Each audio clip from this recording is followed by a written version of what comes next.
You are TV and movie fans. I am your host, Mike Roby, and this is the Couch Potato Podcast. I'll bite, Judd. What's the bottom of the truth? Well, sometimes that is better. The person you put up there ain't the person that comes back. It may look like that person, but it ain't that person.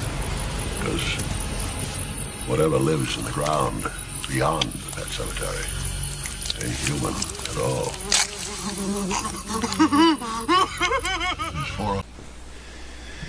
And with me in the studio today to do the commentary for the original Pet Semetary in 1989, becoming a regular on the show, my good buddy Johnny. How you doing, buddy? I'm doing fine, Mike. How about yourself? Oh, doing okay, I guess. A little excited about this one because the new Pet Semetary is coming out here, I think April 31st, I believe. Or it might be March 31st. I'm not exactly sure. But I don't have high hopes for that one. And I really like this one, so I'm really, really happy to do this one. You got any thoughts on this one? Love this one. I can't wait to watch it again and, get a refresher course, so to speak. Yeah, there's a little bit of a refresher course, too, because this is one of those movies that it's another Stephen King novel turned to movie, of course. And it's another one of these movies that's it's a good solid horror movie, but you just don't watch it all the time. You're not obsessed with it, but you really like it when you watch it. I think we talked about John Carpenter's The Thing like that. You know, we've both probably seen that 1,000 times if we've seen it once. And yeah, this one here is just kind of, you watch it when it's on TV. You watch it around Halloween time and you love it, but you're just not obsessed with it to watch it 100 times. So this is a good little refresher course. And so I guess as usual, we request that you put subtitles on if you can. We're watching a regular edition DVD. This one here is nothing special, but it does have subtitles on it.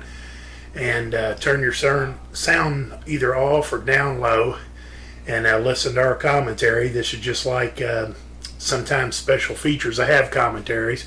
Our commentary is better because we don't have to defend the movie. So if something sucks or it's laughable, that's what we say. So we hope you enjoy it, and we are going to start film from the very beginning right now. And of course, this is when you want to start it too. And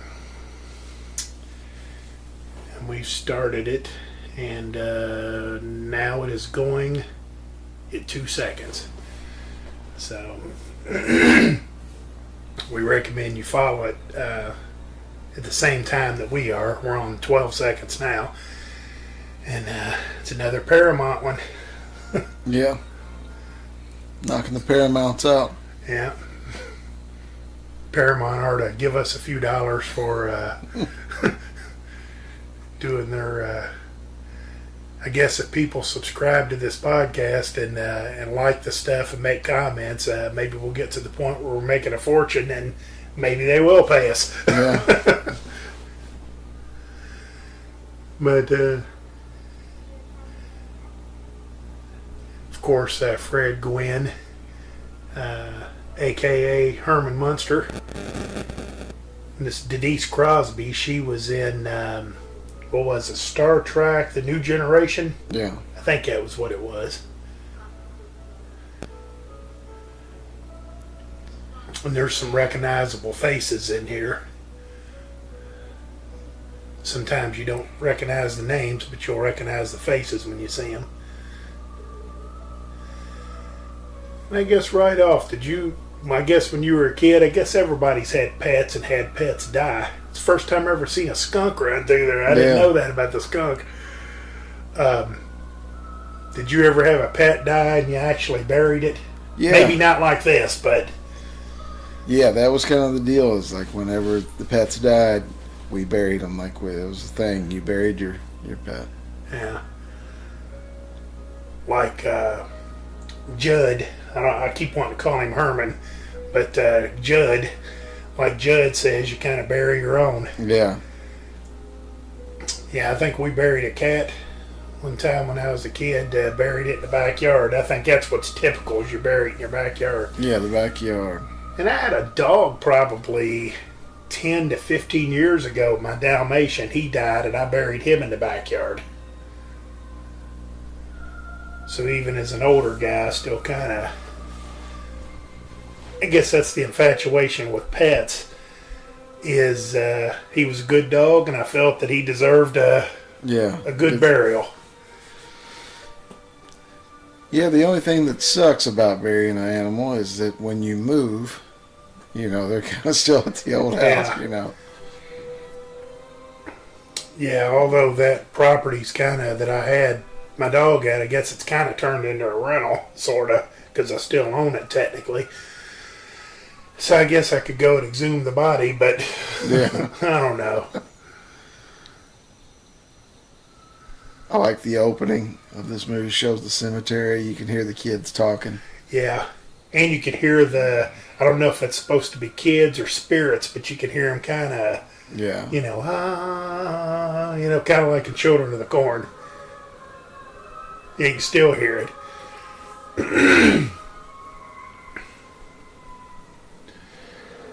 And I have to tell everybody, allergy season is on the rise here where we're at, so you'll possibly hear me clear my throat here and there. So just a warning.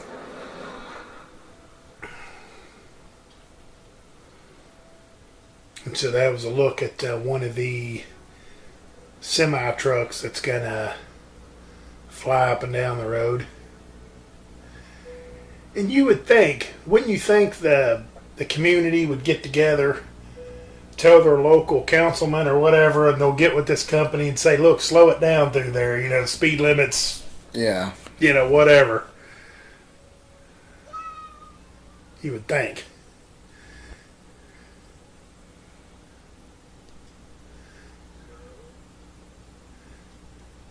Yeah, there's actually a few houses that we went and looked at recently before we moved that were set up like this, like right on the road.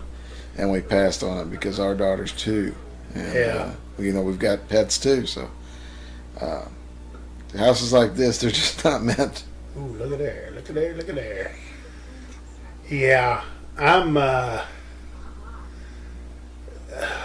would say I kind of have mixed feelings, but I guess I really don't, because I don't like the house too close to the road, so it's like it's out. Yeah. You notice where we're doing this house is pretty far off the road, and then the backyard that we have is probably at least that much, if not a little bit more. And I kind of like that happy medium. I wouldn't want it to be too close, but like looking at their yard there, the backyard and everything, you wouldn't want to sacrifice that backyard having a house in the middle of it either, Yeah. And I always wondered who lives in that house over there, that you're seeing in the background there. Because Judd's house is kind of plain. That other one has a turret on it, and there's a church. I like how the kid said church, but the subtitle said cat. Yeah. And they haven't been there 5 minutes yet. Here comes another. And that time nobody was watching, and Gage is right out there by the road. And a dump truck. Jesus Christ, man. Not a night roll, my friend. Yeah, so they hadn't been there, let's say 10 minutes at the very most, and they've already had two semis, a dump truck, and I guess whatever followed the dump truck, flying down through there. Yeah, and there's Judd warning them about the trucks. Yeah. Judd knows, and it's kind of like, is there anybody we can talk to,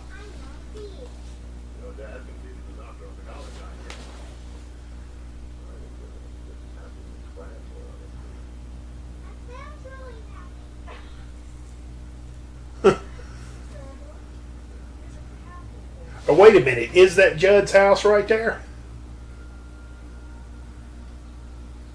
Yeah, I think think it is. I think he's the only one around. 'Cause I know he lives across the street, but when they were showing that a minute ago, I thought it was showing it from a side view. But I like how he's like, it's a good little tour and a good story, too. Yeah, I guess that is across the street.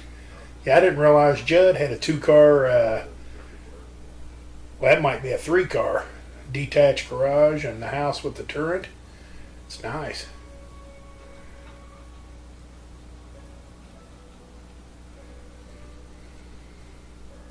The thing is about the new one I am excited about is I do like the guy that plays Judd. I like John Lithgow. I do too, and I'll tell you, it's just like they did the remake of Salem's Lot. You know, if you've seen those, the original '79 Salem's Lot's my absolute favorite horror movie, and Straker in that one, played by James Mason, is just untouchable. Yeah. But then you watch the new one, and it's what's his name, Donald Sutherland. Yeah. And he looks nothing like Barlow in the other, or Straker in the other one. But he plays a good character. Yeah. And it's like, damn, I have to say you're my least favorite of the two, but I still like him. And I think Lithgow is going to be the same way. I think I'll like his character. It might be one of the few things I do like.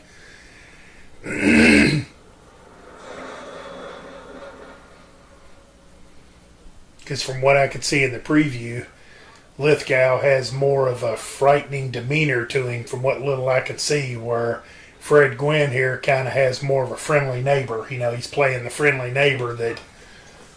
Yeah, he's almost like Grandpa. Yeah. Almost, you know, they're comfortable with him. You mean, is it Grandpa? Yeah. I mean, what time of night is it? And they're still rolling by there like that, you know? Yeah. Which brings me to this point. Have you ever bought a house sight unseen? No. Neither have I. So you would think when they came and seen the house, they would have said, you know, they'd asked the realtor, hey, what's with these trucks, you know? And it's that damn road, I'm telling you.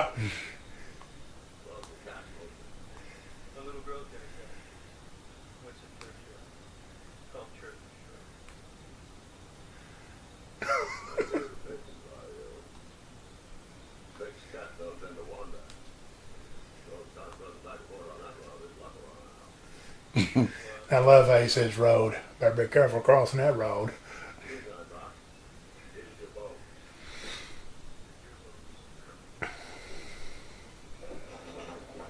Yeah, that house is pretty dilapidated now that I look at it. When you watch this, he's such a cute little kid. Yeah, and I was going to say the kid, too. My God, how are you going to beat the kid? Yeah. And even the little girl's a cutie pie, and's kind of got her little things that she says that's... Yeah, and that's the thing is, as cute as that little kid is, and I'm sure this isn't a spoiler, you guys have seen this movie before, at the end, he puts the creep on, and he's chilling. Yeah. He's scary. He almost has a Chucky feel to him. Like in, what was that? Child's Play? Child's Play, yeah. He kind of has a Chucky feel to him from Child's Play. And this girl here, the woman, I can't remember what her name was. I know it's Mrs. Creed, but I was trying to think. I've always thought she was sharp looking. And I typically don't like short hair on women, but boy, she looks good. And I think even when she gets creeped out in the end, you know, another spoiler, even when she kind of comes back, I don't blame the husband for kissing her. Yeah. I really don't, because I think she's pretty. The one thing that I love that Stephen King does, he takes things, well, before this, he takes things that weren't scary at all and makes them scary. Like this one, it's a little kid. Christine, it's a car.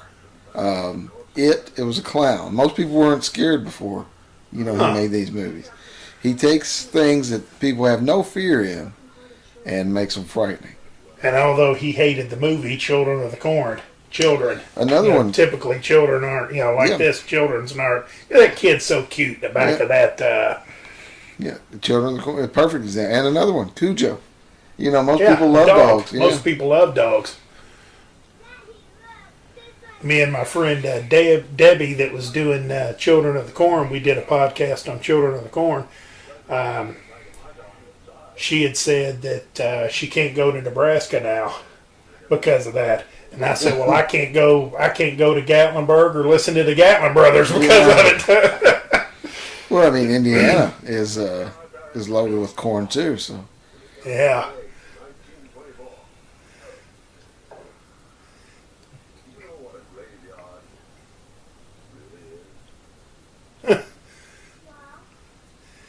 Like Kay says, this is where I buried my dog Spot.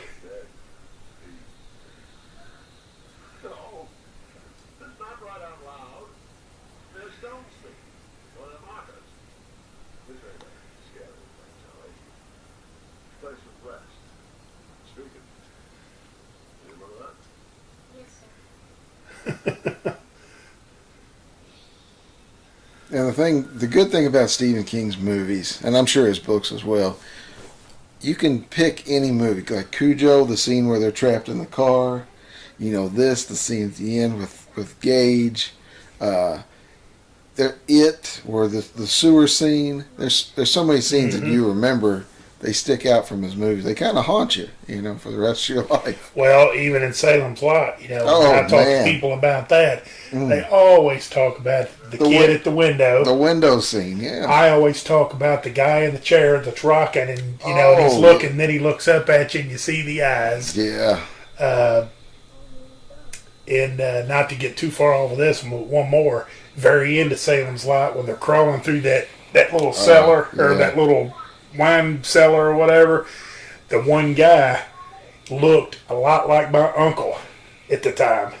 And so when I seen that guy, I seen my uncle. And it scared, it scared me, and I was too old really to be. Yeah. I was old enough to know better, but. Well, that's kind of how I was with this movie. Like, if you notice the Semetary spelled with an S, I watched this movie so young that I thought that's how it was spelled. Because, I used to spell it forever with an S. Well, I know when you sent me, here's what's kind of funny, is when you sent me the text and said, let's do Pet Sematary, and you spelled it with an S, I was like, that ain't the way you spell cemetery. Then I was thinking, well, wait a minute, I think in that movie, I think it is how they spell cemetery. Yeah. So I had to do a double take on it.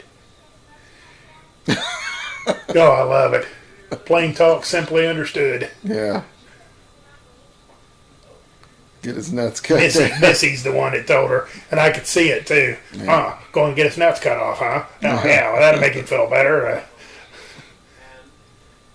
I think Missy's the one with the bad. What's her problem? Bad back or bad stomach, or something's wrong with her stomach, or? Yeah, I'm not sure. He didn't spend a whole lot of time on Missy. Missy's almost like an expendable character. Yeah. Surely, if they have her in the new one, there'll be more on her, because it's like she's supposed to be the housekeeper, and she's doing all the cooking and cleaning. The wife is. You see her with laundry one time, and she talks about a stomach ailment, and the next thing you know, she's hanging herself. Yeah.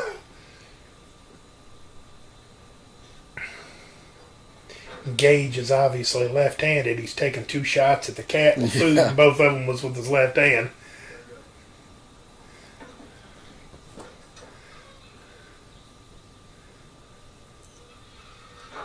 Might be right here. Yeah. Man, look at that shitty-looking car. What is that thing? Yeah, sure. A little 4-door Datsun or something?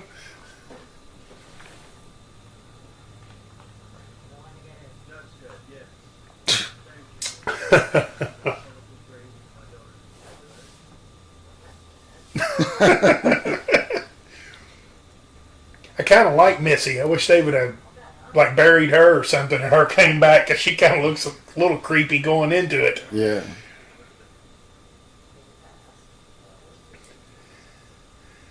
Oh yeah, her voice, the way she walks. I mean, yeah, she's perfect candidate to be buried and come back.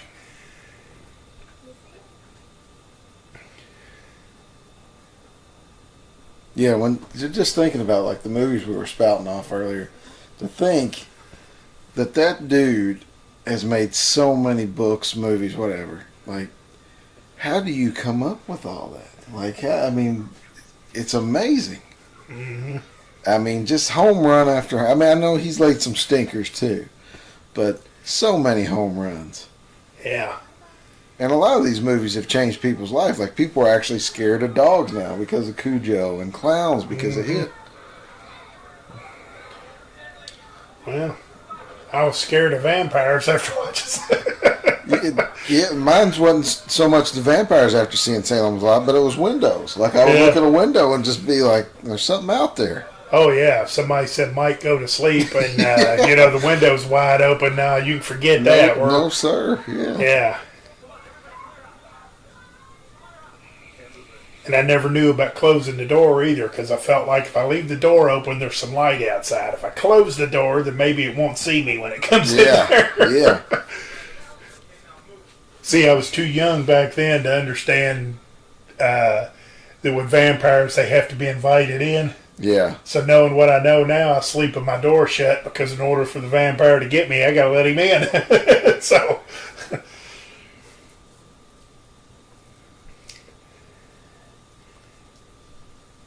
Yeah, and this kid here, he's somebody that I've seen in some stuff later on. Seems like he played a younger kid in another movie that I've seen. I think his name is Brad something. And I've seen him as a young kid, or maybe I'm thinking that they show his picture later on and he's a little bit younger.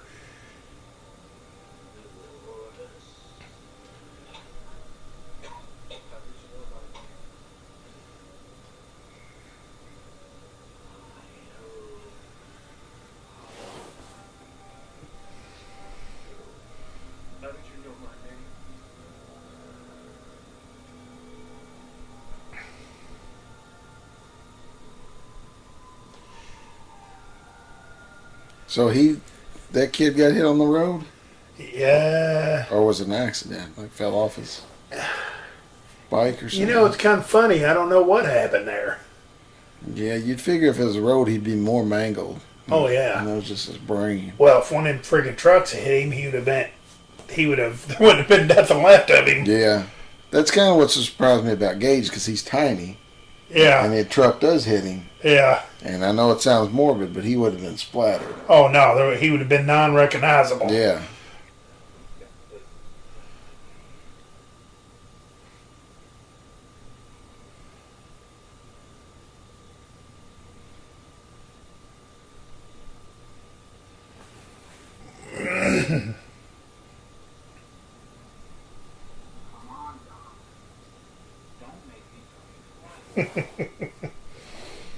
Now, come on, Doc.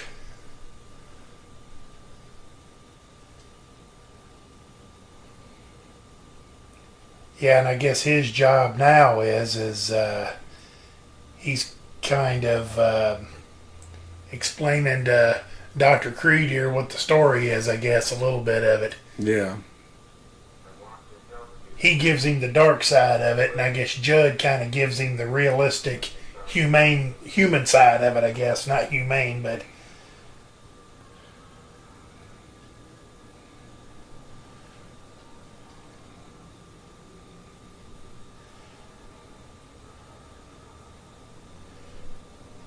Yeah, this guy's name is Brad Greenquist. And have you ever seen, it was when George W. Bush was president, they had a series, HBO had a series called That's My Bush. That's My Bush. He played in one episode of that. Okay. That must have been when I've seen him in.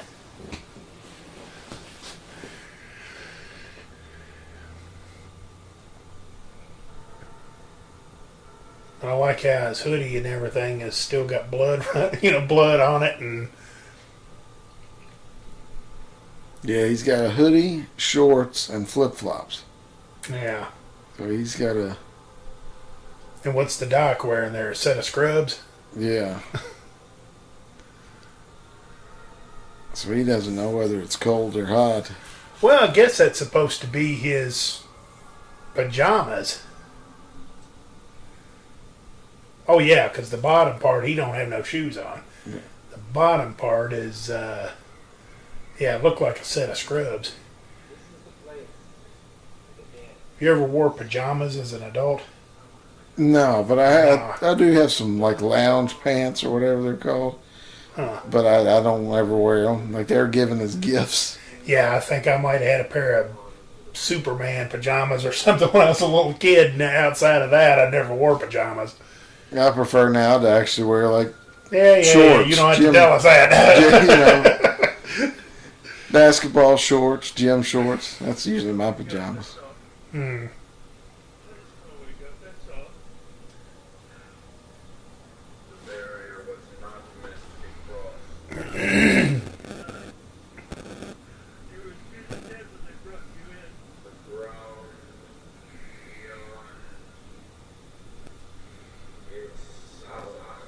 Yeah, so he's basically telling him right there, don't, and he don't even know nothing yet. Yeah. You know, but later on, and Judd tries to tell him the same thing, but then Judd kind of talks him into doing it with the cat. Yeah. Rolling the dice on the cat, maybe thinking, what can the cat do? What kind of harm could... And that's another thing, too. We talked about Cujo the dog, Church the cat. Yeah.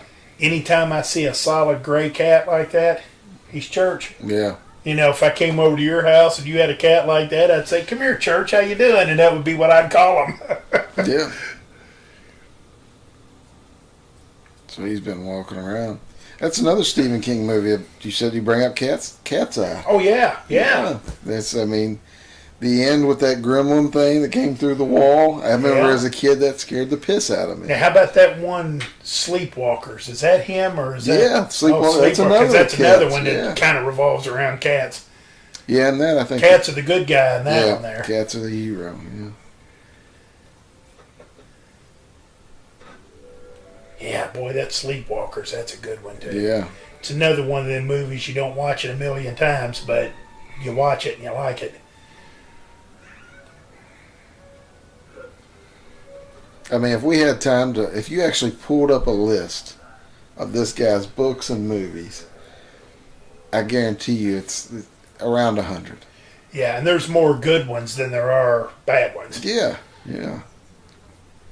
And I guess we get to decide what the good ones and the bad ones are, we the public. He didn't like Children of the Corn. He wrote Children of the Corn and threw it in the garbage. Yeah. And then his wife pulled it out and kind of kept it and presented it to him later. And I heard rumors that he sold the movie rights to it for like $900 or something, or he sold something for $900, which was ridiculously low. Wow. And he's known to basically give the rights away to make a movie. You know, he really doesn't That's what I object thought to it at all. he did with the Shining. Like I thought he sold something. He hated The Shining. Yeah. And, I think Stephen King may or may not be a subscriber to this podcast, but if he is, I got to tell you, I don't like your Shining. I like the original Stanley Kubrick version. So I guess here we go. It was bound to happen eventually. Church got it. And after spending probably $100 to have him fixed.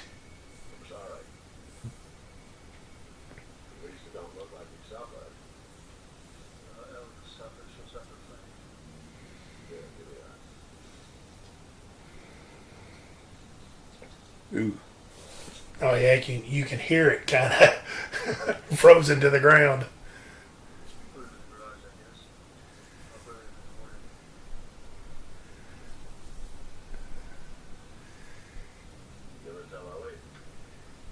You kind of look at Judd there, and he kind of knows more than he's telling. You know, you kind of look at him. Yeah. You can tell he's already thinking about the. Yeah.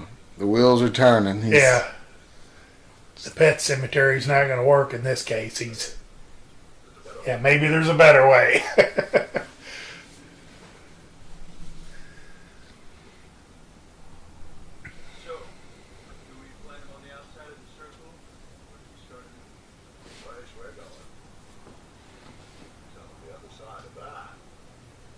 I just love the way that guy talks. The other side of that. Yeah.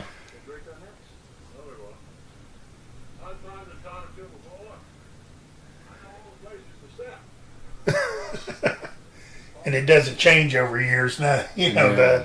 it all stays the same. It makes you wonder too. He's climbed it a time or two before, Uh-huh. so why?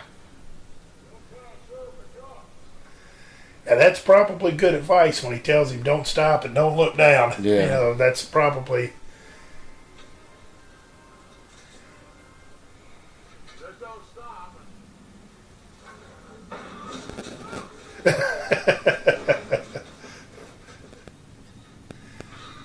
Now, what would have been great is when the bag would have caught that thing there, if it had like dumped out and dumped on top of him.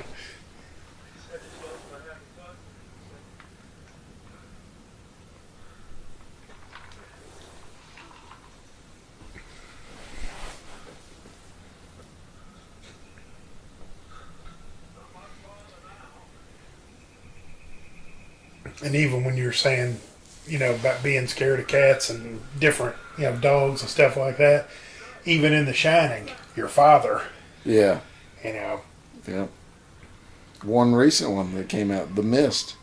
I don't know if you've seen that, but The Mist is good. Yeah, I highly recommend that. oh wow, Yeah, it's one that I watched because his later ones he laid some stinkers, yeah.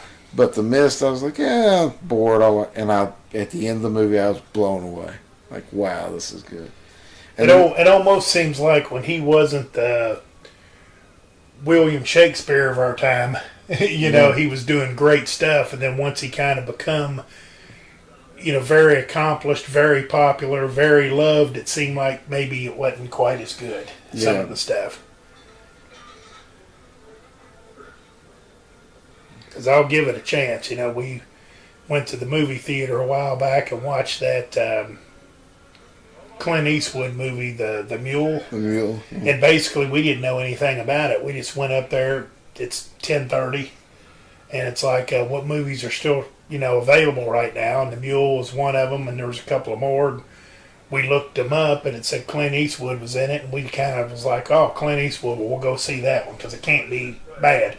And Stephen King's kind of the same thing. If you see Stephen King's name attached to it, Yeah. you're kind of thinking, this can't be too bad. Yeah.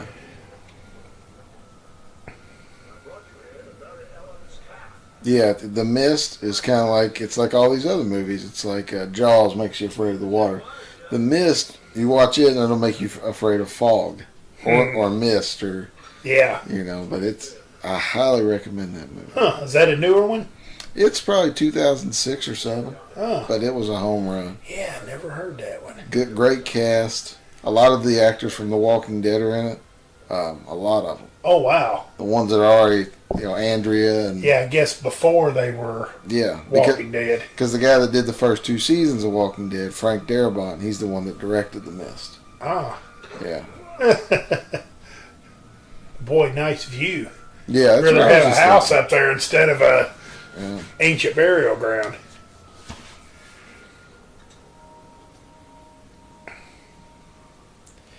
And Judd smokes entirely too much. Yeah. That's kind of a creepy shot of Oh Judd yeah, right there. yeah. The sun in the background and kind of. But I guess and all that digging and what's he got there? Maybe a 2-foot hole. Yeah.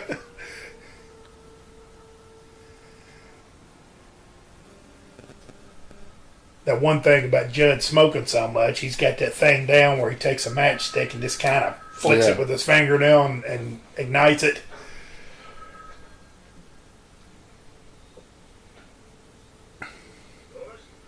And that phone's probably been ringing off the hook. Yeah.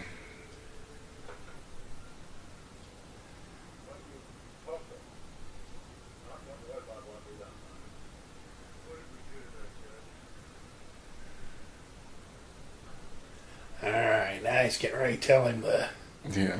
the story.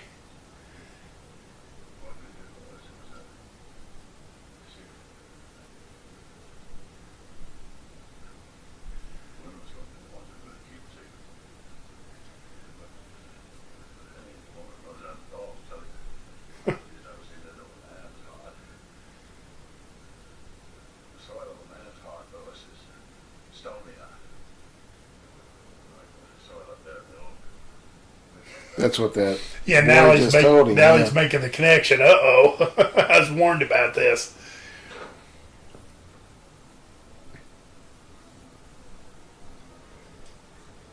I think there was something to that when you said he just got a 2-foot hole. I think that soil up there is mostly rock and gravel and. Yeah.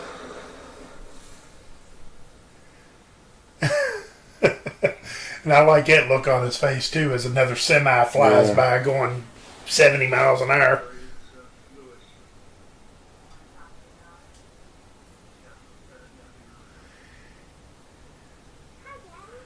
I guess we don't know it right now, but this woman's, his wife's parents aren't real fond of him. Yeah. For whatever reason. I mean, I don't think we know.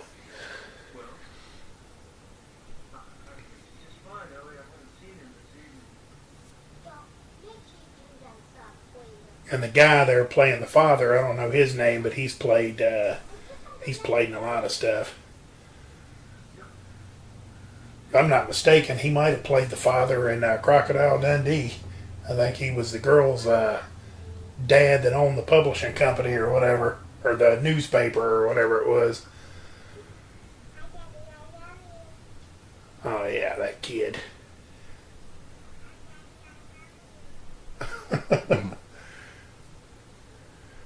That's one of those we always talk about, all the podcasts we do, parts that come back to play later. And that "Hi Daddy, I Love You." Sure does. Yeah. And if you notice there's a pause there. Almost like it's. So the kid might not have said it twice. Yeah. He might have heard it the second time, or it might have been so we could see the look on his face, because that's probably the same look he has on his face when it. Yeah, but you're right. Yeah, that comes back. It comes back later, and sounds much like that. I played with Judd, I played with Mommy, and now I want to play with you.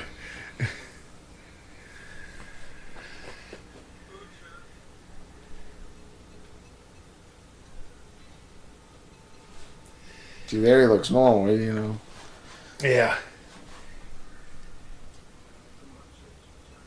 Yeah, because even Gage, when he comes back, he does this. He can do the same thing. That's what's kind of creepy about this, is that they have the ability to be, I don't know, like their old self, and then just in a matter of seconds turn into almost like they have a hidden agenda. Yeah. Like this cat, he's looking at it going, how in the world can this be? And he's looking at this cat, and now he's getting ready to...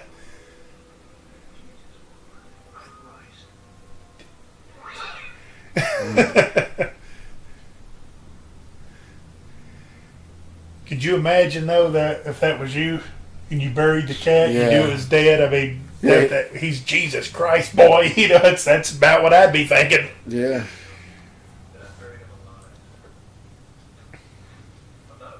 And now him and Judd are going to polish a few beers off and talk it over.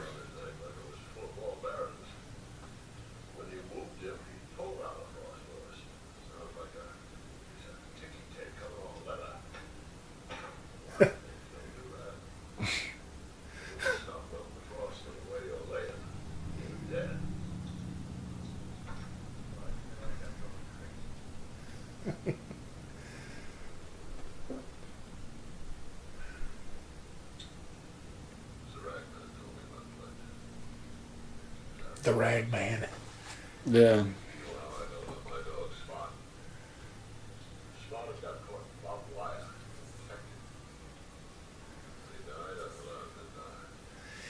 I like how this lady's like beating the thing, and then she just like takes one look at the dog and just turns around and runs off. Yeah. It's like she's fine. I don't know. There's just something that's not right about it.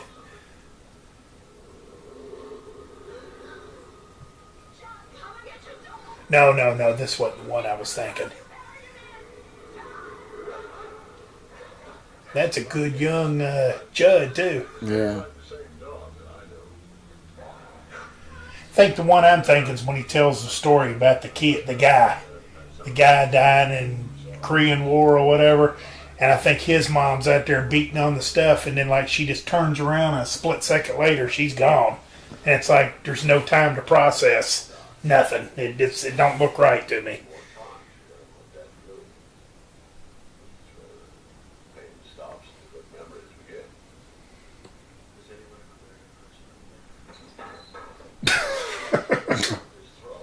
Christ on his throne, no.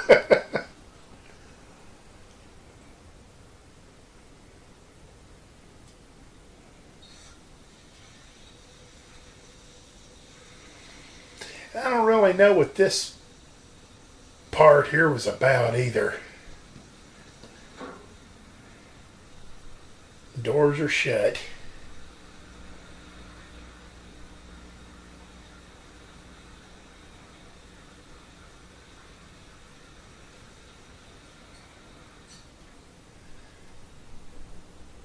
And what did we say this movie was, 1989?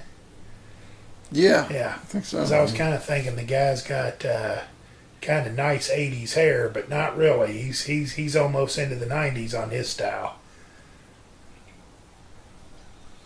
Still a little puffy on top, but it's closer on the sides. Yeah. Yeah, so keep in mind the doors are shut. No cats in there. And now all of a sudden somebody pitched a dirty rat in the thing. And there's the cat.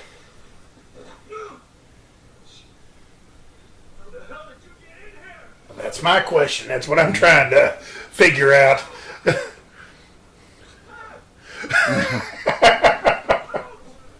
Out!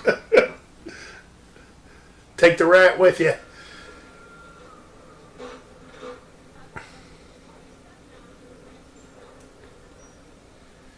That's kind of cool. They get off the plane and they're the very first ones off.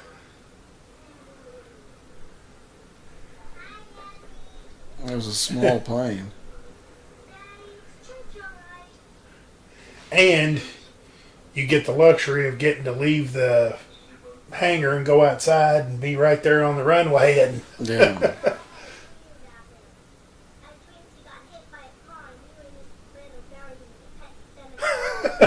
well, that's about right. Yeah.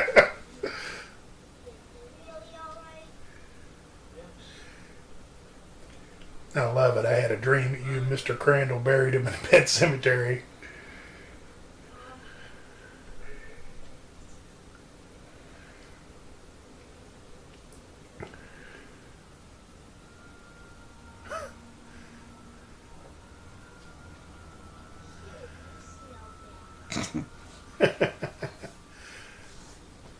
The old church has got the death smell. Yeah.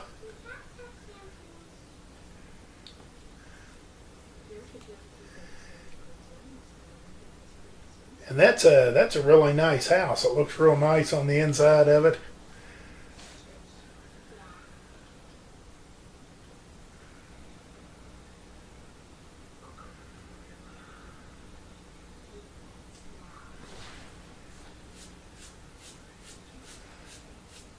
And has anybody asked him how he's got that cat scratch on the side of his face?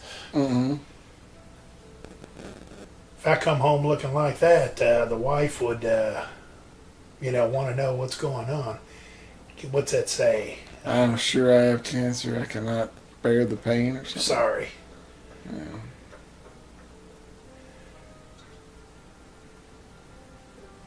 And see, that's how I say, I don't think, and that's premeditated because that rope is already there. Yeah. Now, is this like at her house or is this at their house? I'm not sure. I forget. It's been a while since I've seen That's this. a good idea, though. Pin the note to yourself so the note don't get lost. Yeah. Ouch. Yeah, I forget the role that this even plays in the movie. Like, other than her being dead. Yeah, I mean, it's like, how many words has she said in the whole movie? You know, her role is real insignificant. Now we see the man right here. Yeah. And he's still got an 80s hairdo. He's kind of got the mullet going. Oh, man, did you ever have a mullet? No. Oh, I did. Man, we loved them. We loved having our mullets.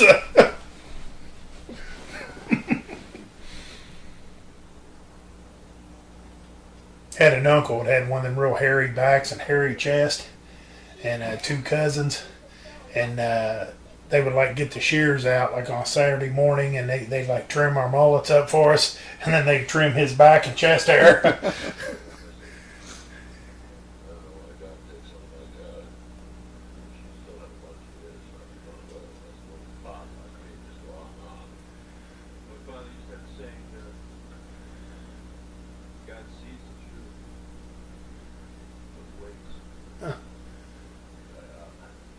Yeah.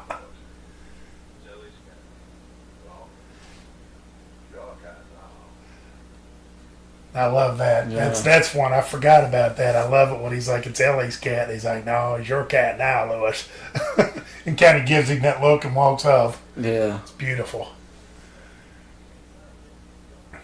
But he's like,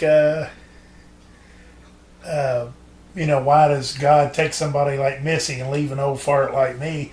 I still say, what did Missy do? Yeah. She was nothing in the thing. I mean, if they would have loved her a little bit more, the character, then maybe they could have tested out burying her in the cemetery and seeing what, he would know. Judd already knows, but he would know. I could understand that, but it's like her purpose in the movie is...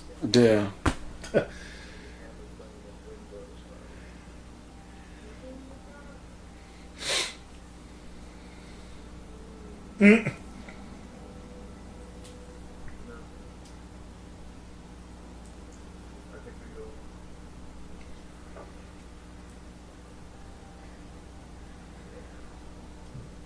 So I guess he's explaining to the girl, what happens when you die, I guess. Yeah. And he's saying we go on, so what... Maybe that's why it was in it, because he was so worried about how she would deal with church, and then that lady died, and she ended up dealing with it okay. So it kind of makes you think like he didn't even need to do that. He could have just fessed up and told her. Yeah. Or by him saying, I believe we go on, was he kind of bullshitting himself? Yeah. Trying to justify what he did? Because right now, he don't really know he don't know the half of it. Yeah. He just knows that the cat kind of can turn evil and scratch him, and that's really all the cat's done. Cat hadn't done nothing to nobody else. Yeah. So you could say, at least when Gage's time comes, at least you can now say maybe it's the right thing to try because it seemed to have worked out for the cat. Oh, and I love this too. Rachel.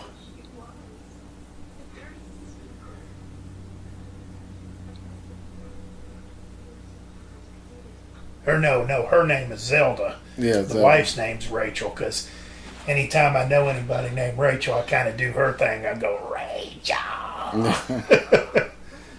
And that was a man playing that role? Really? Yeah.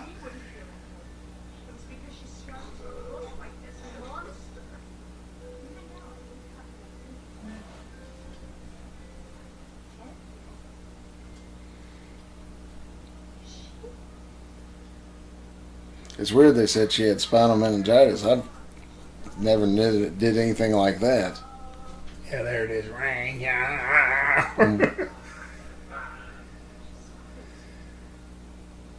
And like when she goes running down the steps and they show these people sitting there and even people in the pictures, look how homely these people look. Yeah.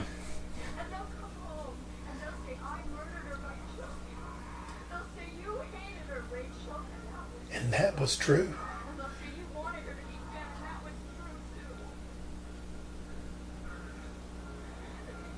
And I look at these people. That picture. Got a little hat on them like Gage is wearing. Yeah. Look at these people.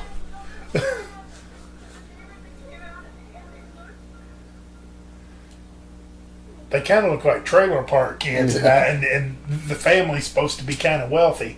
But now I think we know why, at least why he don't like the parents. Yeah. Because he feels that the parents kind of put her in a bad spot with the handicapped girl.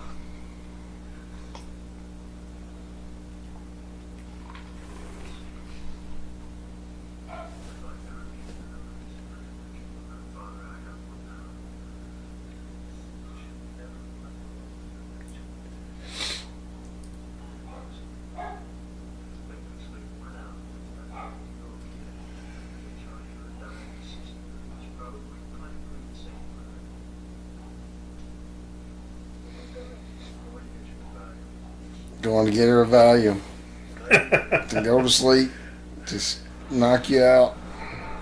And here we go. Here goes another one loaded up and ready to fly it out of the road. And what's this company called? Ornico? Yeah. Ornico. Highway 15.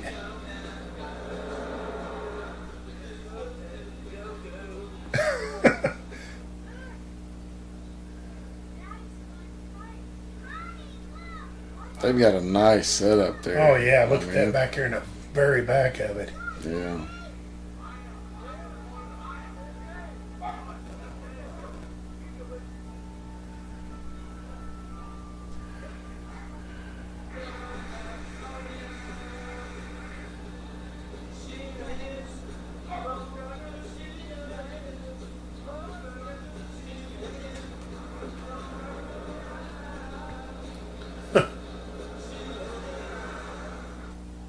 Yeah, there's no way you could go that fast through.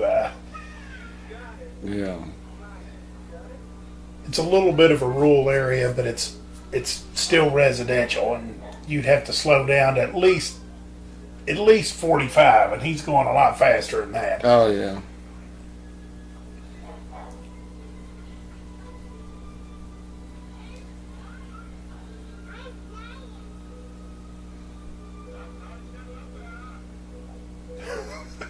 That guy's getting up there.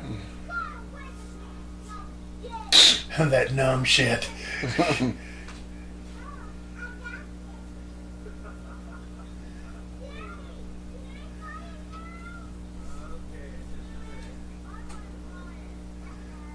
Now the mom wants to fly it. I just can't believe how often these parents just ignore this kid. Yeah.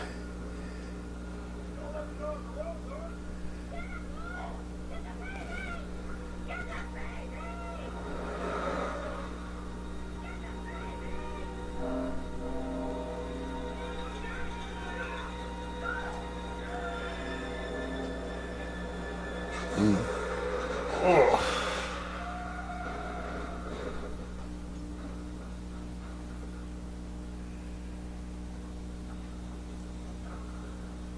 Mm.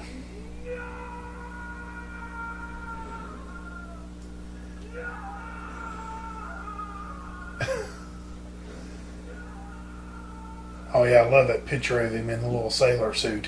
Yeah.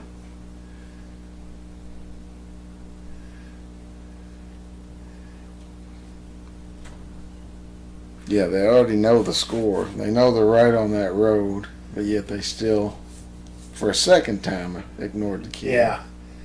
And for a second time, the truck comes flying around the corner and for no reason's blowing the horn. Yeah. You know, that's. Is that the rule? If you're going to go 75 down that road, you got to blow the horn every once in a while to let people know, or?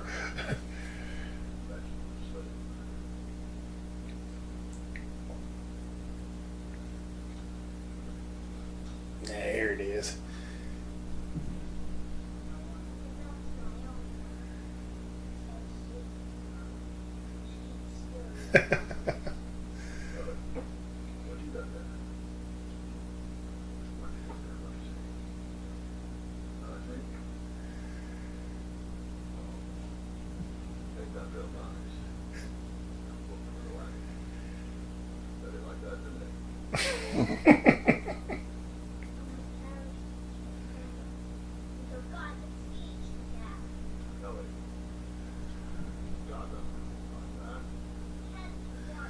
And he's already thinking, Yeah. maybe God can bring it back.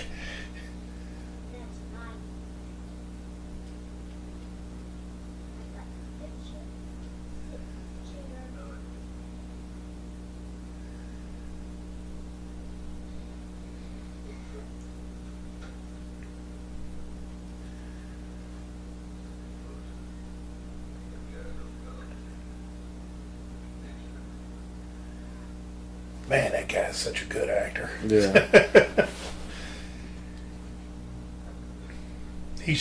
I think he started out as a Broadway actor. I I don't think he went straight to the movie, the big pictures. He worked on stage.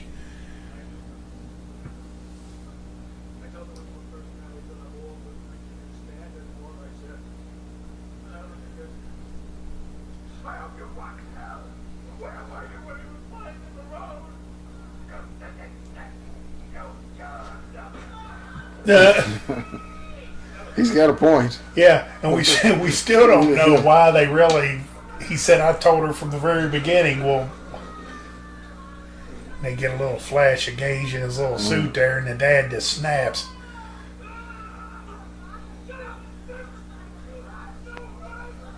And he's right. Yeah. He's right too.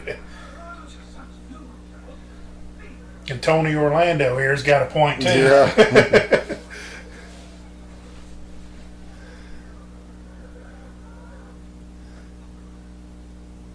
But man, the dad was starting to give him a beat down there. You know, he should at least let him get a couple of hits in on him before he grabbed him.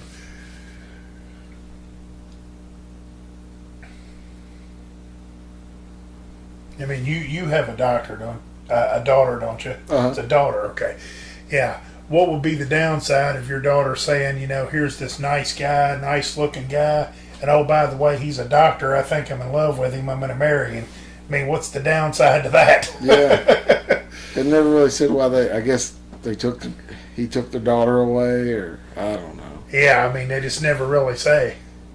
But the dad seemed to think, you know, I told her when you first got married, you'll have all the grief you can. I mean, he just. I know they're upset and everything, but those feelings were from the very beginning, and it's like, why? You know, he seems like a pretty good guy. Yeah.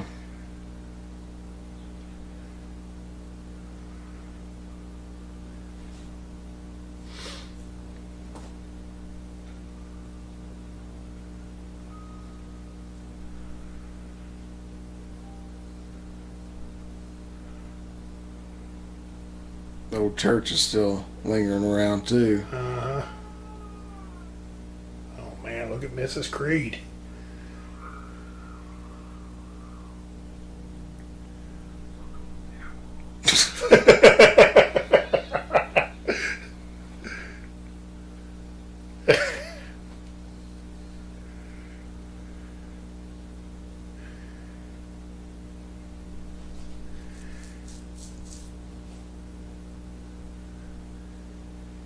And I don't know if he's fed her another Valium again, but boy, when she's out, she's out. I need whatever she's taking to sleep. Yeah.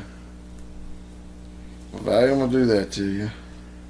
I've taken one or two in my lifetime. Well, I need some because I've taken everything to try to sleep. And I like that too. The cat runs by, Jug kind of slams the door real fast, like there's a problem, and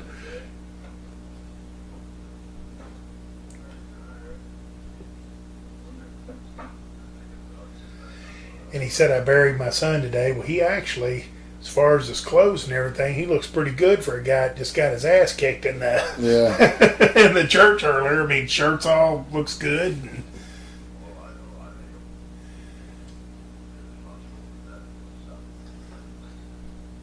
yeah, I've taken the high doses of Ambien, and I've taken everything there is, and I can't get no sleep at night. Wow.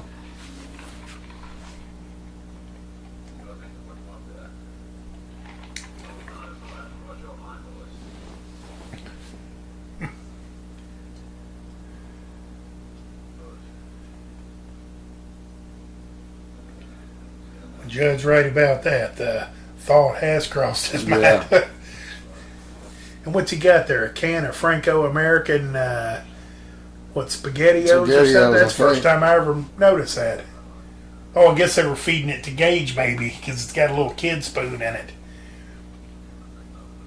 So if he buried the kid today, Gage probably died a couple of days ago, because it usually takes 2 or 3 days to get all that ready. So that thing of SpaghettiOs has been sitting there that long? Yeah, either that or it's for the daughter. Yeah, and she's eating out of a little kid spoon. Yeah, here's the one where I think they talk about the...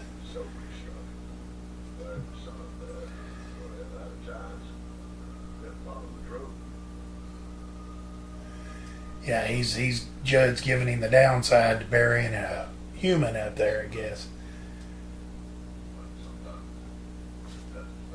There you go. I think he says it more than once.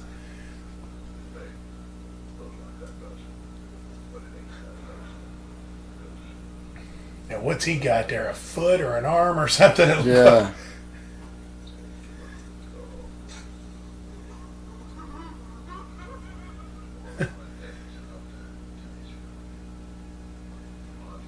Yeah, watch how quick when she sees the kid. I mean, it's almost like they gave her the cue and she was already running before she turned around.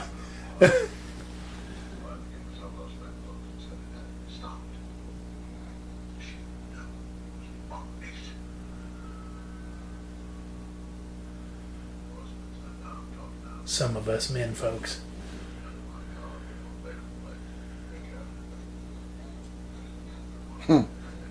He's dead. It's not natural. It ain't natural.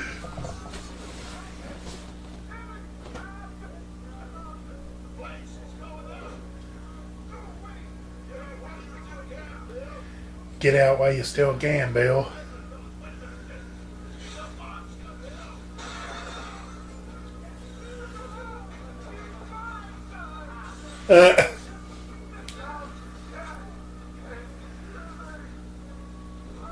He says, hate living.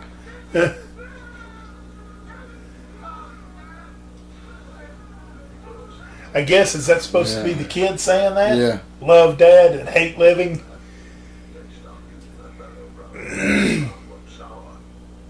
When the ground went sour. Tell you what, that's a good roaring fire there. Yeah. Man.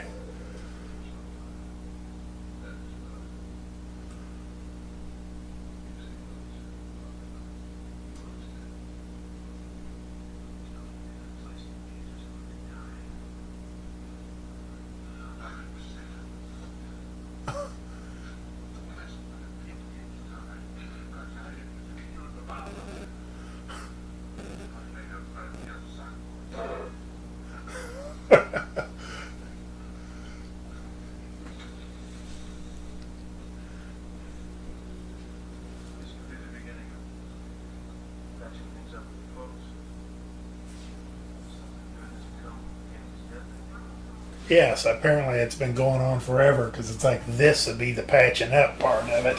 Yeah.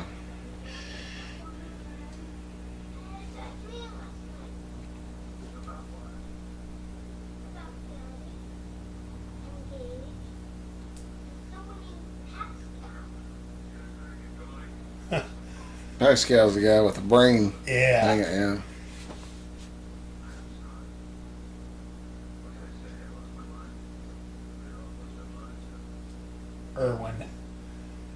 Erwin R. Shyster. Yeah.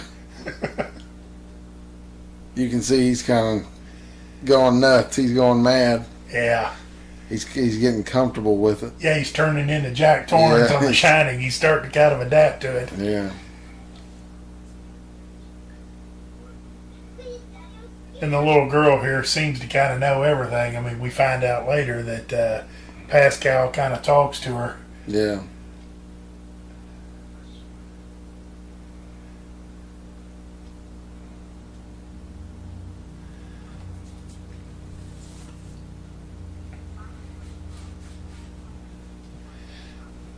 Now, what would have happened if, let's say this was your situation, and I'm not saying that about, I'm just saying let's assume that this was kind of your thing, and your father-in-law, like, comes to you at the funeral and starts proceeding to kick your ass. And let's say you get a kick or a hit in on him. You go home later that night. Is the wife going to gripe at you? Who's your wife going to blame? My wife will blame me. I'm blamed for everything around here. So just the opposite. She would have said you should have beat the shit out of him. Really? Yeah. Because wow. Yeah. She would expect her dad to have more restraint than that. Yeah. I'm almost like Mr. Creed here. My or Dr. Creed, I guess. My my wife's family, I got some that like me, and I got a few that hate me. And the ones that hate me can kind of say whatever they want, do whatever they want, and it won't matter. My wife would just, but I can't say nothing about them. Or Yeah. so I think I could have got my ass kicked or something, and it'd have been all right.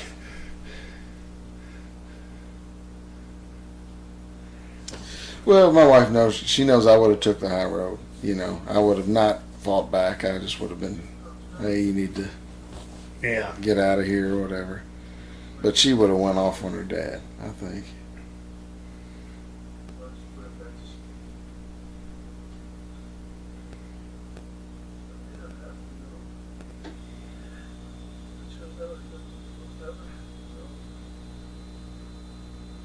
Yeah, he's mulling it over right now. Mm-hmm.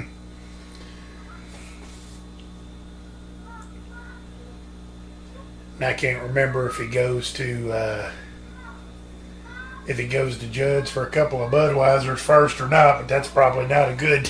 Yeah.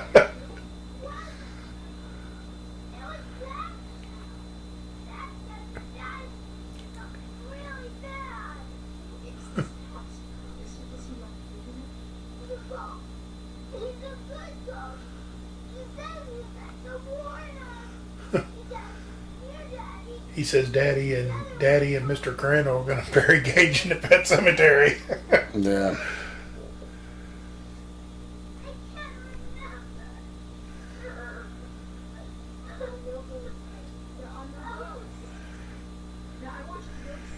And this little girl, considering that she has to cry and she has to be real emotional, she does a pretty good job. Yeah.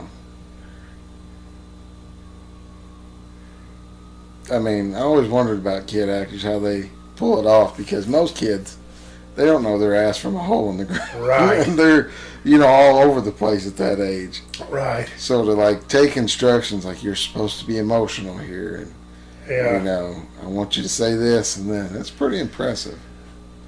Well, I know, and there he is. And then he kind of corrects it. Pascal. And I guess is she supposed to know that Pascal was, I guess, his first. I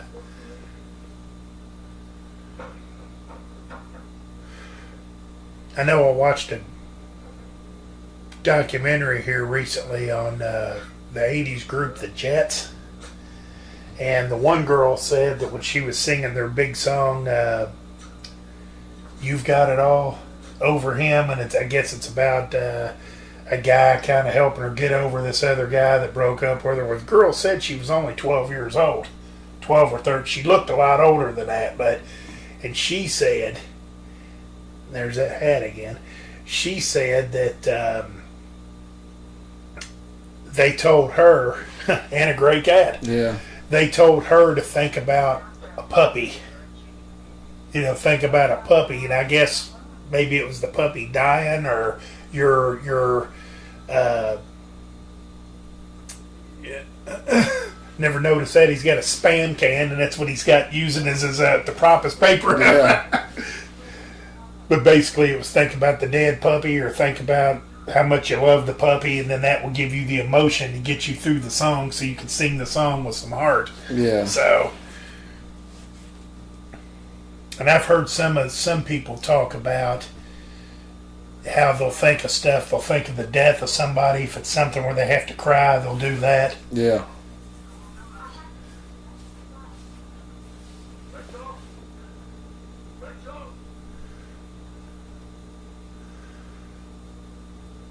Yeah, so Rachel's kind of got the idea it's coming back, and I don't think Judd even knows this is going on. He pretty sure that he's probably going to do it, and he's tried to talk him out of it, but he don't know.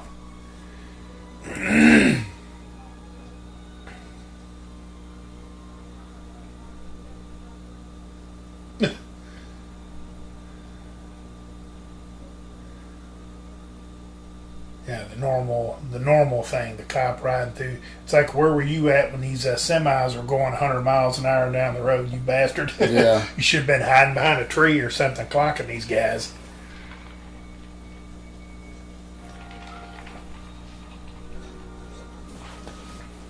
I kind of forgot about that little 5-6 second part where he looks like he's gone mad. Yeah.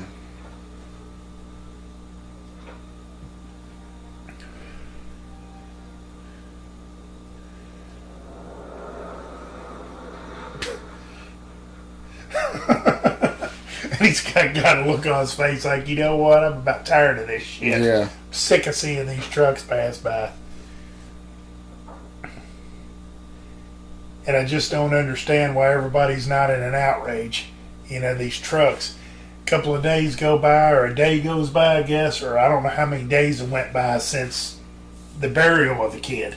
So add a couple of days to that. And these semis still haven't got the memo. Nobody's told them, slow the hell down going down that street. Yeah.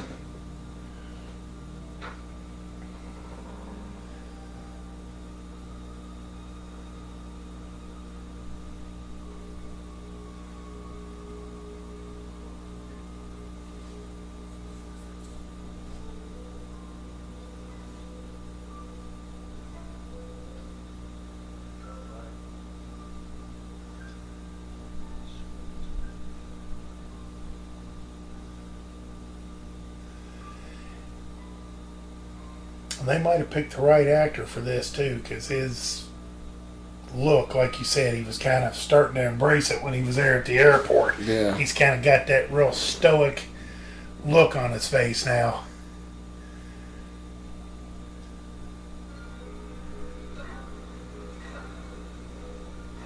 I never did really get that either. I don't know why everything now, all of a sudden, all the pictures are turned and. Yeah.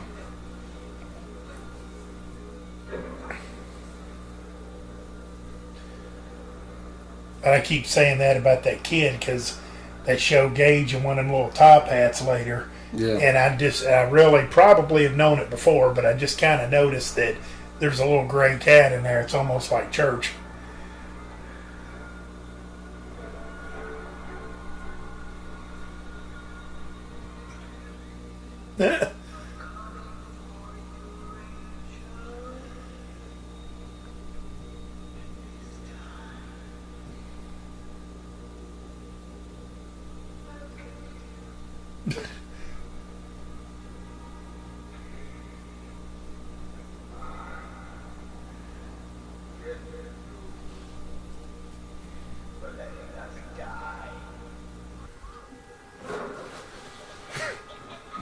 Love that laugh.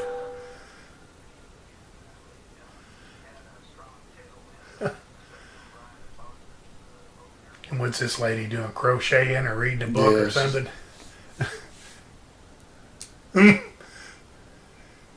There's old Pascal riding Yeah. 2 rows back.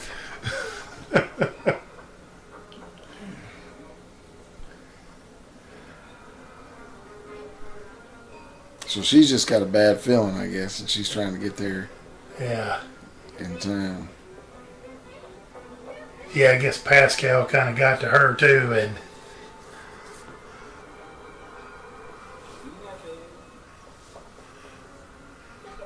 He's doing everything he can to help him. I forgot I'll call the pilot.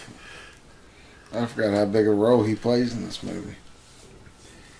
And Judd here, I was going to say he's only drinking one of them beers. Yeah. I was going to say he's single-handedly keeping Budweiser and Marlboro. Marlboro in business in this little town there.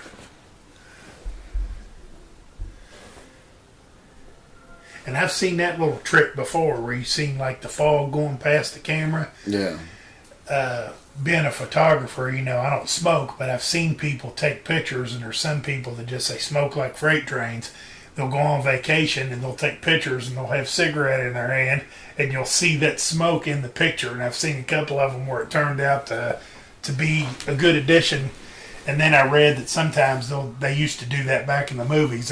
Somebody'd be smoking and they would hold it right there by the camera and let the smoke kind of go in front of the.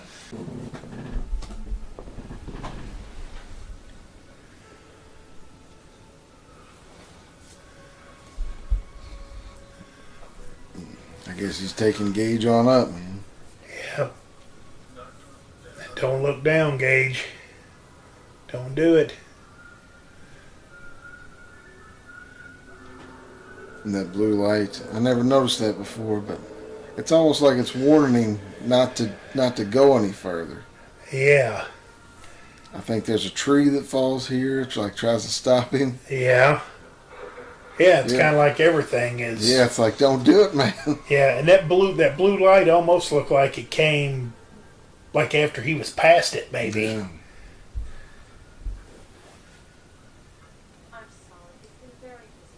Now there's an 80s hairdo. Yeah.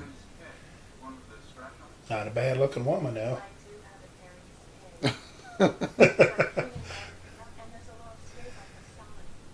Okay, well here's one. Which one would you rather have, her or an Aries K? Paid in full. Yeah, I think I'd take Aries K. No kidding? Yeah.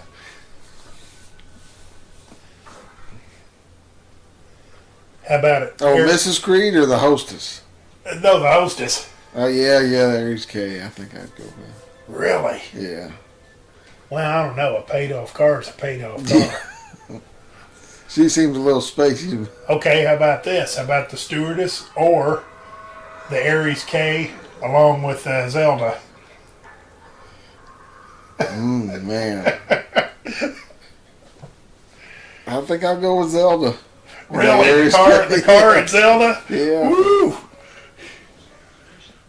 I like those paid off cars, man. God, well, man, if I was waiting for you to pick the stewardess, then I was going to say, okay, the stewardess and Missy versus the... I don't know what that thing was that just came in. Was that Judd or was that I'm not Pascal? sure what it was. Maybe it was just some kind of a spirit that... Oh, yeah, that car ain't too bad. If it's brand new and paid off. Oh.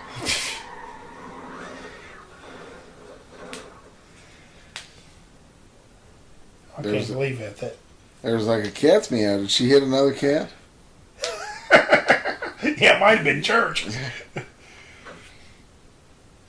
I don't know, but I think Pascal pops up here and says, it's trying to stop you.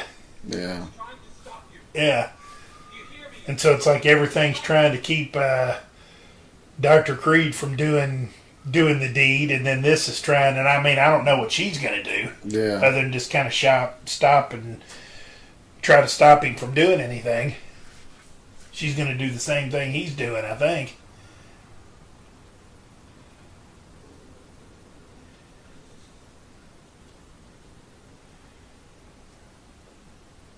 And this is pre-cell phone, so Yeah. you don't get on the horn and call AAA or the rental company or whatever.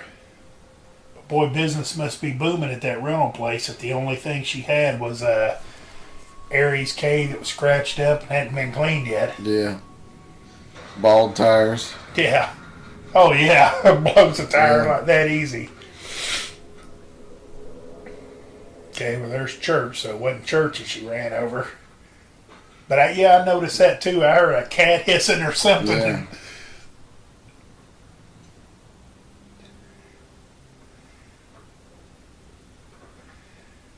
And so, okay, so yeah, he's done the deed. He's back. It don't take Gage long to start pushing the rocks away. Yeah.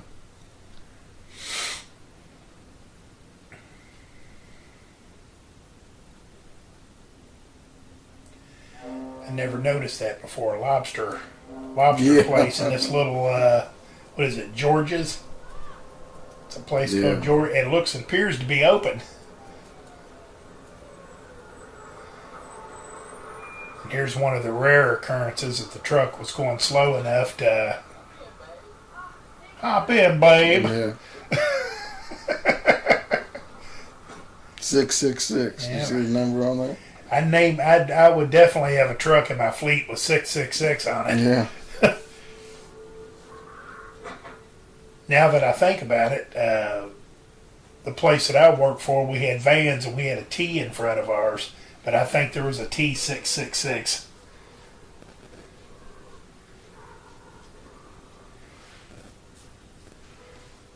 So now you got Gage and Church.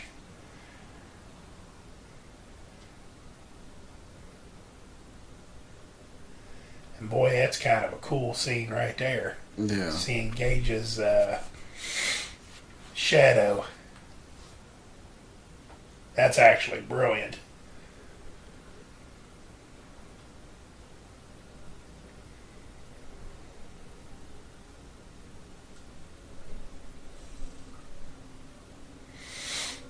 You go straight to, he's got to get some tools.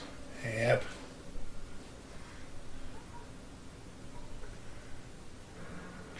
Scalpel. And I take it that none of them vials of whatever, I take it that none of that has to be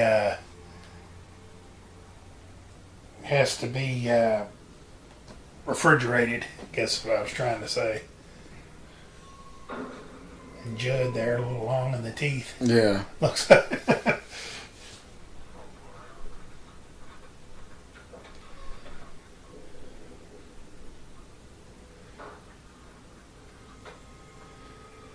Okay, so basically, Gage comes home,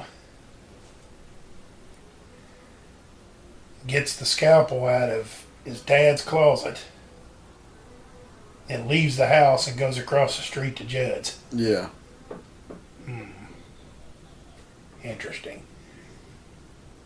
Instead, just cutting Dad's throat right then and there while he's asleep.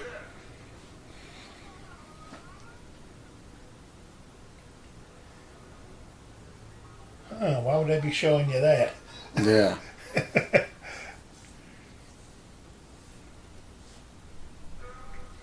Yeah, he knows now.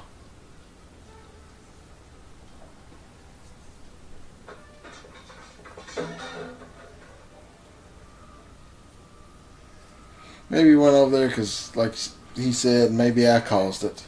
Yeah. You know, so whatever comes back once. Oh, I get Gage. Are you the one playing games?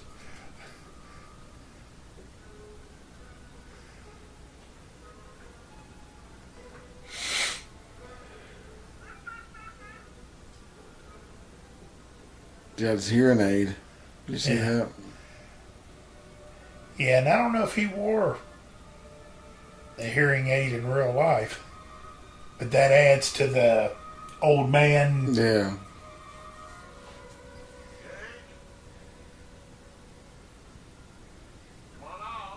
He's got a knife in his hand. Come on out. Yeah. I brought you some.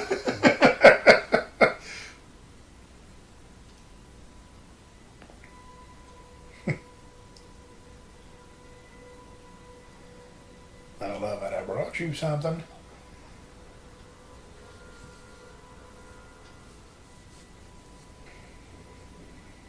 I turned the knife the other way. Yeah.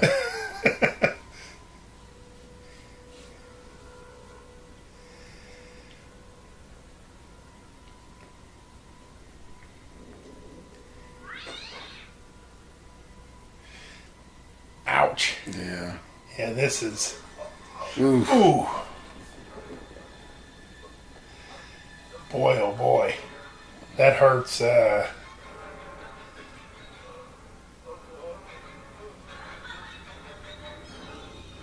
yeah, now Gage has got. He's not the cute little kid from the beginning of the movie. Nah. Ooh.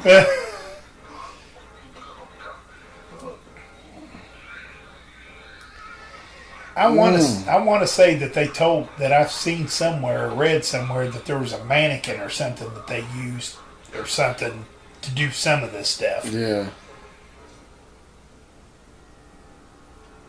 He just bet his throat out. Yeah. Church approves, obviously. Yeah. Yeah, he's like, that was pretty solid, man. You know, I'll give it a thumbs up.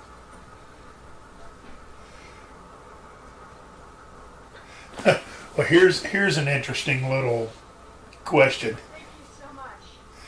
What is better, hitchhiking with the company that killed your kid, getting the driver not only to stop but drive you God knows how far to your house and drop you off right in front of your house, or we know somebody that had a car breakdown on his way to a job. Yeah. And AAA, you know what I'm talking about, AAA loaded his car up and he said, hey man, can you ride me a mile down the road so I can do my job real quick? And the guy said, yeah. So which one of those scenarios is better? It's pretty close. Yeah, right? that's tough. Yeah. I'd say the ride she just got, because there's no telling how far it was. Yeah. Yeah, we don't know that part. And he didn't get paid anything. You know? The other thing, I think the guy said it was roughly about a mile. Oh. A mile in the middle of the night. Yeah. Just kind of normal there. Yeah.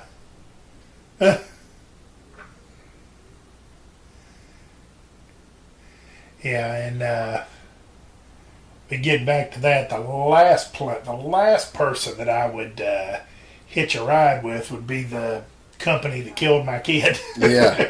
Mowed my kid down, and so does Mrs. Creed here? Is she coming because she knows pretty much what's happened, or is she coming to maybe stop the husband from doing something that she's not real sure what it is? She just knows she's got to get there. Yeah, that's it. I think that's it. I didn't really know. I never really knew if she knew or if, and of course the first place you do when you do that, you go to the neighbor's house. You don't go to your house. Yeah. You know, you dropped him off. The truck was going that way, so she got off on her side of the road, but she crossed the street to go to Judd's when the lights were on at her house. Or at least they were earlier. So yeah, you don't go see what your husband's up to first. You go to the neighbor's house. There's Mo Howard. Yeah.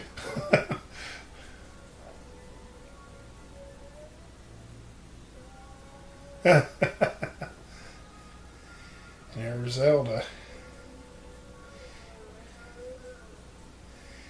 There's Johnny going, come on, Zelda, let's get in the Aries cave and go for a ride.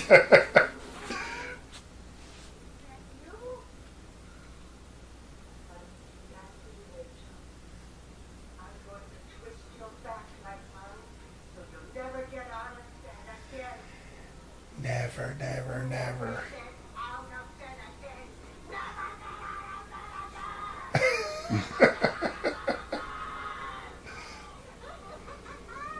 That's pretty good. I like Zelda, especially when she comes back. I didn't like her much when she was like alive and in the bed, but I like her better when she comes back.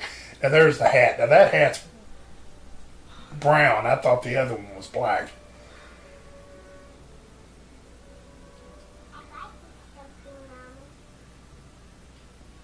It's the same thing that Judd said to him. Him's got the knife turned around wrong, just like Judd did. Yeah.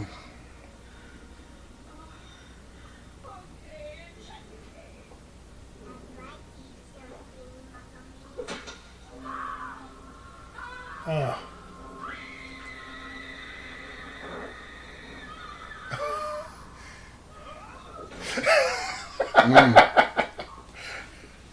He don't even grab his jaw, and it looks like he took a shot to the side of the face there on that coffee table.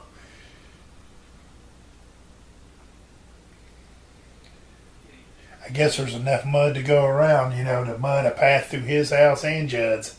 Oh, yeah.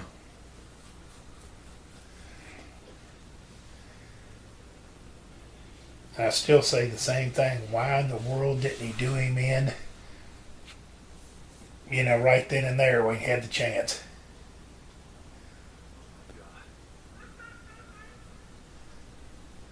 Oh man, see that little TV, that little portable TV thing? Remember those? Yeah. Back in the day, little black and white, 3 or 4 or 5 inch screen. You put like 6 or 8 and then big double D batteries in them or whatever, and it lasts for about an hour. Yeah.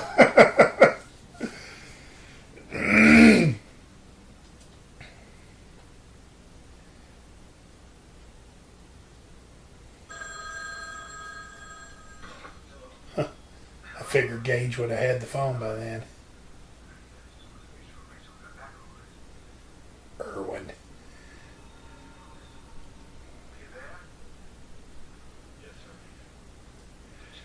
Now you'd have thought knowing the tension and everything, Irwin would have had his wife call.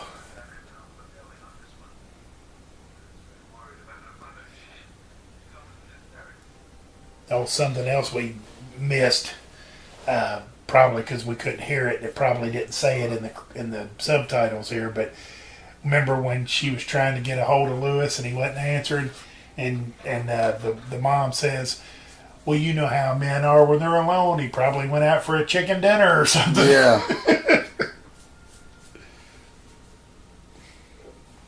And I thought, a chicken dinner? Yeah, that's the only time he can get a chicken dinner Yeah. when he's alone. I mean, I don't know. When my wife went out of town here a while back for a week, I was thinking, hot damn, I'm going to eat chicken dinners every night. I mean...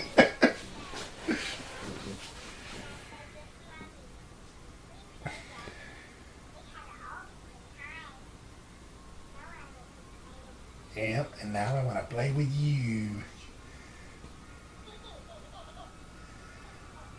What did you do?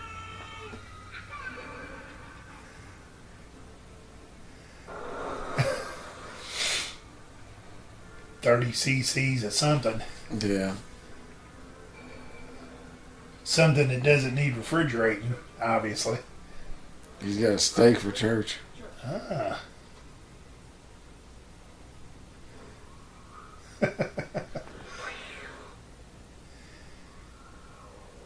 Do cats like steak? Not that I know of. Yeah, I thought maybe a can of tuna or something, or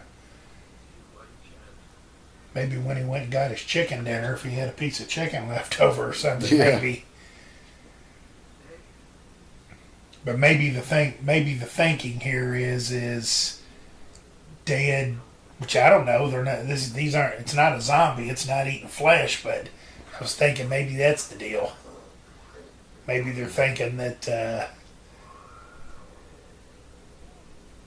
I like how the sound effects has got him still kind of going and all that. And his mouth's not even moving. Yeah. And animals don't feel shots. But then when he gave that one the shot, it kind of... Yeah. Lie down. Lay down. Lay down. Now, the acting there was a little shaky, but...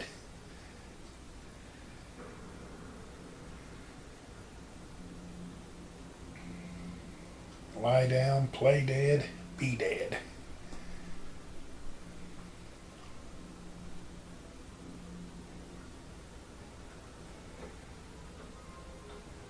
Now, I didn't notice that the wife dropped the purse right at the front door. Yeah.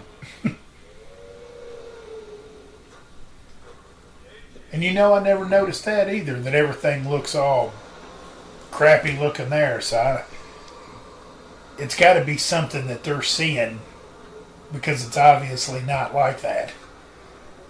So it must be the spirits, like in the same sense that Mrs. Creed seen what she seen in the beginning with the house and the pictures. Yeah. It's got to be something to do with the spirit makes you temporarily see it.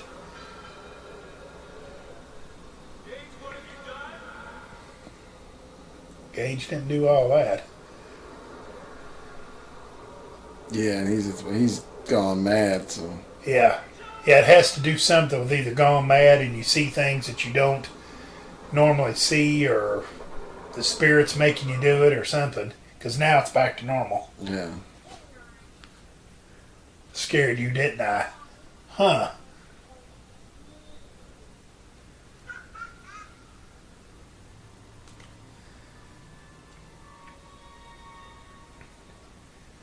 It's a little disturbing, but I guess if your kid come back to life or something like that, and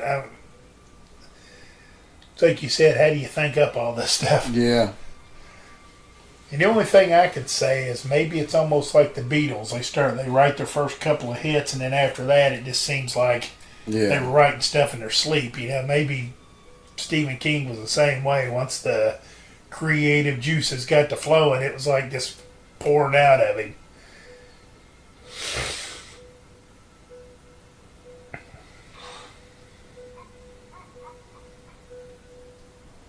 say a little mildew or mold killer on that shower curtain wouldn't hurt anything.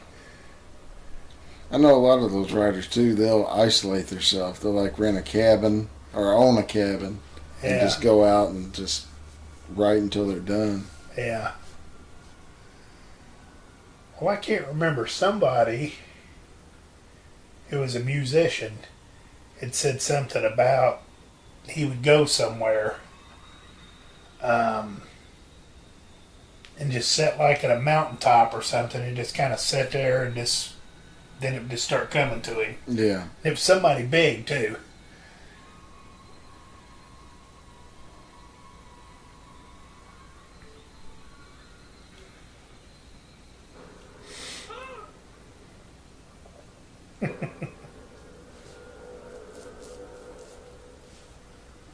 Old Judd's done for.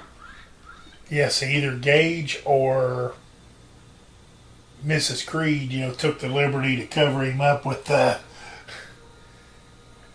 it's almost like in the Friday the 13th and stuff, and then the Halloweens where Michael and Jason, they take the liberty to like stack them up somewhere Yeah. or put them in a closet or...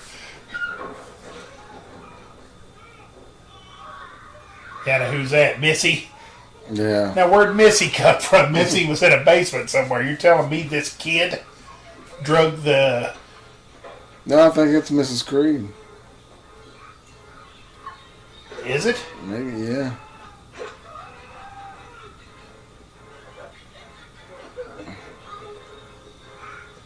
Yeah, I think this is a mannequin right here is what I read somewhere. Oof. Because the guy's trying to simulate wrestling with something that's not really wrestling like. It's just kind of... Yeah.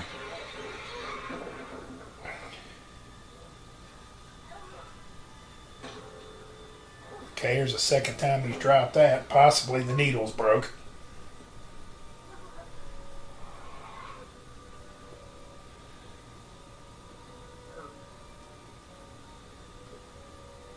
So I guess now he's seeing visions of the old Gage, but then he's seeing the reality of the real Gage. He wants to believe, but... Yeah.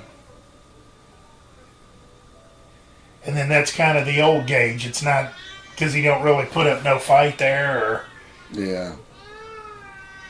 It's almost like he wants to be dead. Yeah.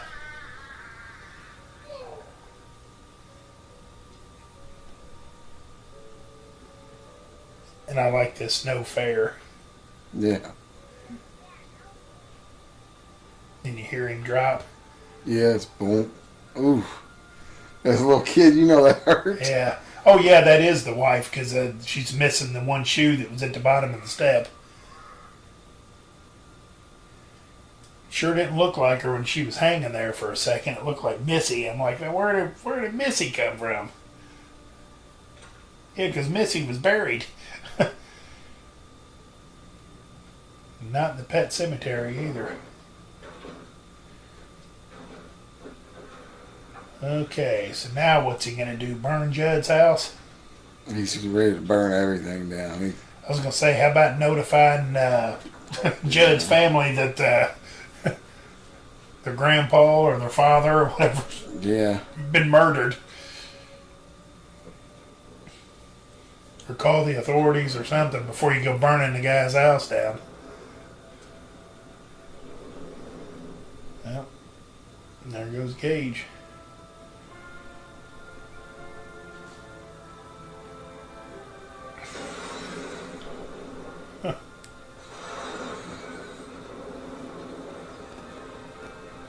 Even after all that, he still hadn't learned his lesson.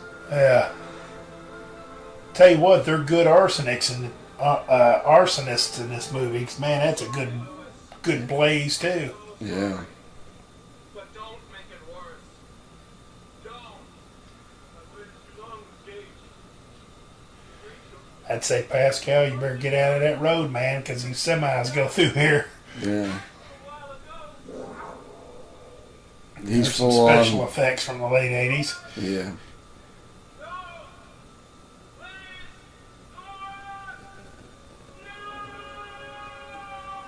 Huh. Lewis is full on bonkers now. He just, Yeah. So he's gonna give it another shot.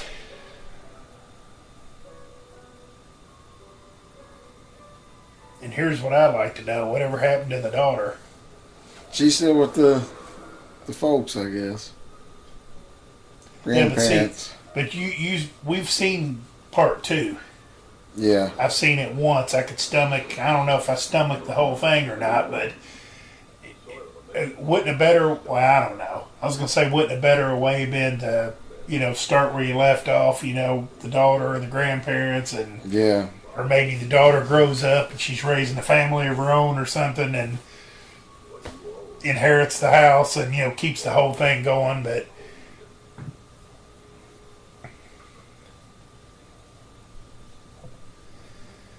so we cut through all the preliminaries, and she's buried, he's back, and he's waiting. It's never a bad time to play a hand of cards. Yeah. And I never noticed that either. Strike at midnight, like that's supposed to mean something. He's just gonna bust out some solitaire and Yeah. wait it out. Well, here she comes. And he's happy. She's still got the one shoe. So she made it through that whole mess, of a disaster to get to that place. Yeah. Still got the one shoe, and it's pretty clean.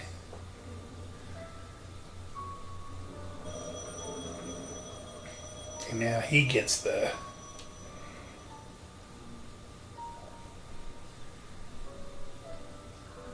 Oh, jeez. I want to take back what I said earlier about not blaming him for kissing her. I forgot that she had crap coming out of her eyes and her eyeball was gone. Yeah. I guess Gage I bit think that part of her off too. Man, why does everybody pick the knife up wrong in this movie?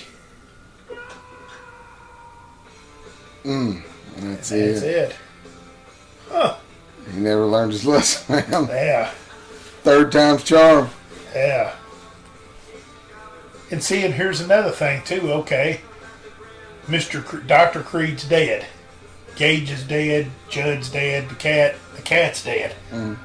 Mrs. Creed's still alive in this reanimated state. What about where's she go from here? I don't know. I mean, the second one could have been done a lot better. You could have maybe tried to bring her back and carry the movie, solely on her. Maybe the daughter comes back and has to kill the mom, or... Yeah. Well, that's what you'd figure is the daughter's still alive, so she probably contacts him, says, bring him to me. Yeah, because you have the ability to call and put the fake voice on or whatever. Maybe she tells them to come back, and then she brings the grandparents too. And then when the grandparents get there, then maybe she kills them and says, this is what you get for kicking my husband's ass, or or making me take care of my sister that was, Yeah. Yeah, she's going to square up for all the troubles that you've given me. Man, I know it sounds a little hokey, but folks, the people that are listening to us here, if you've seen the second one, you know that it could have been improved. What we're saying is not far off from... Yeah. Because that second one was horrible. I don't know what's worse, Pet Semetary 2 or Children of the Corn 2. Or Return to Salem's Lot. That's pretty bad, too. Yeah. Come to think of it, that would have been a pretty good ending. Like if she would have never went to the parents and just stayed in town and maybe went to the store or something. Yeah. And then the grandparents come to see what's going on. And then they get it, Yeah. They could, and leave the daughter alive to make it. At bare minimum, another improvement they could have did. A bare minimum, have the mom tell the daughter, when she's trying to call and can't get a hold of him, say, how men are. He probably went and got a lobster dinner at George's. Yeah. That little half camper, or whatever that was. How men are. He's probably over at Judge drinking beer. No animals were harmed in any way during the making of this film. Wow, could have fooled me. Yeah, that cat looked kind of dead there at the end, you How know. about kids? Were any kids harmed in Yeah. this? Well, I guess that's the end of this one. Pet Cemetery, Pet Cemetery, spelled with a S, 1989, and I guess we await the new one that I'm kind of dreading. But I Yeah. guess I'll end up watching it, I guess, eventually. Yeah, I'll check it out, and we'll see if they improved on any of the things we just had complaints about. Yeah. Well, yeah, that'd be see if they make any improvements. That'd be a good thing to watch for. Yeah. But I guess other than that, if you got anything else you want to say in favor or against? No, like I said, every time I watch this, I remember something else or something comes back to me. The thing that stuck out the most is how much Pascal was in it that I didn't remember. Yeah. Like, he basically tries the whole movie to stop him from... Well, I know I keep harping on it, but Missy is, I do remember how little she was in it, and it's like that character didn't even have to exist. Yeah, like she served no purpose. And I didn't realize how screwed up the wife was when she come back. I said it earlier, I didn't blame him for kissing her. Yeah. I want to take that back. Let's see, out of all the women in the movie, I guess it comes down to the wife or the stewardess. Yeah. Definitely the wife for me. Yeah, she was...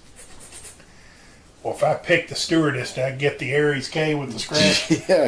Well, then I'll take her, because I don't think she was that bad.